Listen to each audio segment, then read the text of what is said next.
Goeiemôre. Ek hoop en ek vertrou dit gaan met jou goed. Psalm 66 vers 12 se B gedeelte sê 'n mooi ding. Hy sê ons het in die vuur en in die water gekom, maar U het ons uitgelei in die oorvloed. Sjoe, is dit nie mooi nie? Kom ek praat bietjie met jou vanmôre oor hierdie vers. Baie keer in ons lewe dan is daar dinge aan die gang wat vir ons te veel is, wat ons bietjie oorweldig. Wat vir ons voel asof dit besig is om ons onder te kry. Jy weet waarvan ek vanmôre praat. Miskien is dit jou finansies, miskien is dit jou huwelik, miskien is dit jou verhoudings, miskien is dit iets wat vir jou diep binne in jou hart soos 'n doring in jou vlees voel. Iets wat na jou kant toe gekom het en jy moet dit net doen, maar dit is vir jou te erg. Dit voel vir jou asof jy in die vuur is, asof jy aan alle kante besig is om te brand en asof die lewe jou hier en daar en oralste net seermaak. Dit voel baie keer asof ek en jy in die water is en ons is besig om hierdie hondjie swem te doen en ons is heeltyd besig om te sink en dan kom ons op en ons vang 'n bietjie lug en dan sak ons weer af en die lewe het nogal 'n manier om ons te brand en te maak asof ons wil verdrink. En nou kom die psalmdigter, hy sê hy praat van my en jou.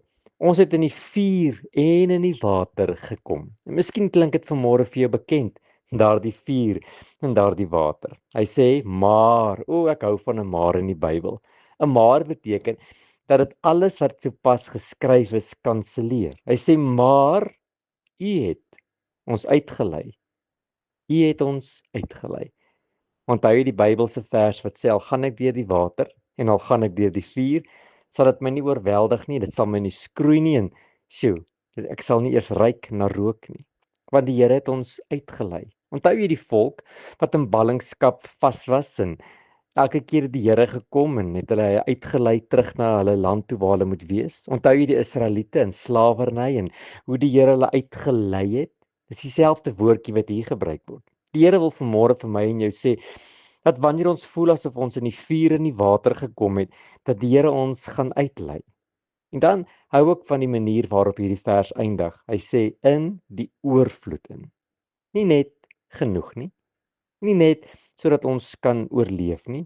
Hy sê in oorvloed. Oorvloed beteken dat ek en jy uit die pierentjie van ons koppie gaan drink omdat dit met ons goed gaan en ons meer as genoeg gaan hê.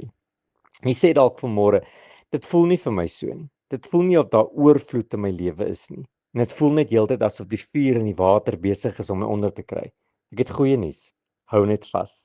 Want die God wat ek en jy aanbid, is besig om 'n plan te maak en uiteindelik alreeds die oplossing sodat ek en jy uit die vuur en uit die water kan kom. God word nooit onkant betrap nie. En baie kere dink ons God vat lank, maar God se tyd is die beste. God is alreeds besig. Hy's besig agter die skerms om vir jou die perfekte oplossing vir jou probleem te gee. Hou net moed. Jou oorvloed is om die draai.